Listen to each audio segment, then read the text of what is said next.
Hello everyone, my name is Michelle, and for today's video, I'm going to discuss about the levels of the curriculum implementation. But first, let me define the curriculum implementation. So curriculum implementation, from the term itself, it focuses on the actual implementation of the curriculum from the national level to the local school context.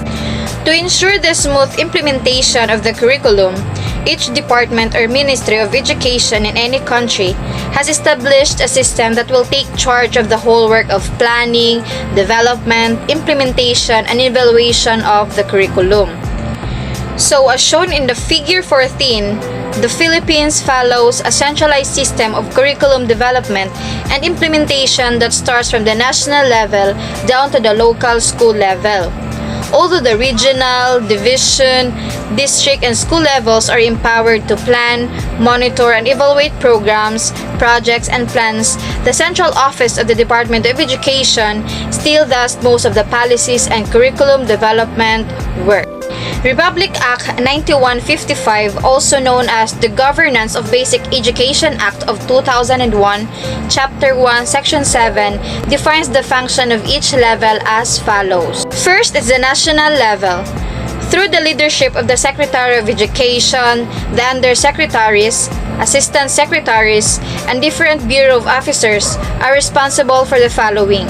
formulating a national educational policies, formulating a national basic education plan, promulgating national education standards, monitoring and assessing national learning outcomes, undertaking national educational research and studies, enhancing the employment status, professional competence, welfare and working conditions of all personnel of the department, and enhancing the total development of learners through local and national programs and/or projects. Second is the regional level.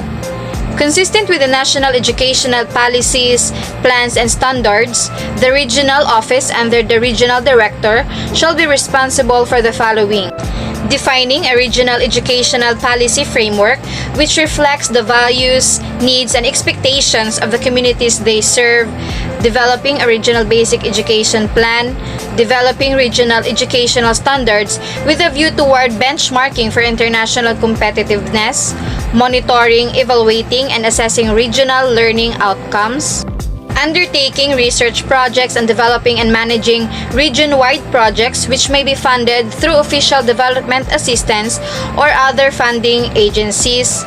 ensuring strict compliance with prescribed national criteria for the recruitment, selection, and training of all staff in the region and divisions, formulating in coordination with the Regional Development Council the budget to support the regional educational plan which shall take into account the educational plans of the divisions and districts, determining the organization component of the divisions and districts, and approving the proposed staffing pattern of all employees in the divisions and districts, hiring, placing, and evaluating all employees in the regional office except for the position of assistant director, evaluating all school division superintendents and assistant division superintendents in the region, planning and managing the effective and efficient use of all personnel, physical and fiscal resources of the regional office, including professional staff development, managing the database and management information system of the region, and approving the establishment of public and private elementary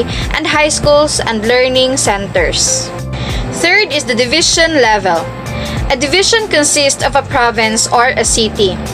Consistent with the national educational policies, plans, and standards, the division level through the leadership of the division superintendent shall be responsible for the following: developing and implementing division education development plans, planning and managing the effective and efficient use of all personnel, physical and fiscal resources of the division, including professional staff development, hiring, placing, and evaluating all division supervisors and school district supervisors, as well as all employees in the division, both teaching and non-teaching personnel, including school heads, except for the assistant division superintendent, monitoring the utilization of funds provided by the national government and the local government units to the schools and learning centers, ensuring compliance of quality standards for basic education programs, and for this purpose is strengthening the role of division supervisors as subject area specialists, promoting awareness of and adherence by all schools and learning centers to accreditation standards prescribed by the Secretary of Education, and supervising the operations of all public and private elementary, secondary, and integrated schools and learning centers. Fourth is the school district level. A school's district, through the leadership of the district supervisor, is responsible for the following: providing professional and instructional advice and support to the school heads and teachers or facilitators of schools and learning centers in the district or cluster thereof, and curricula supervision. So that's all for my report. Thank you for watching.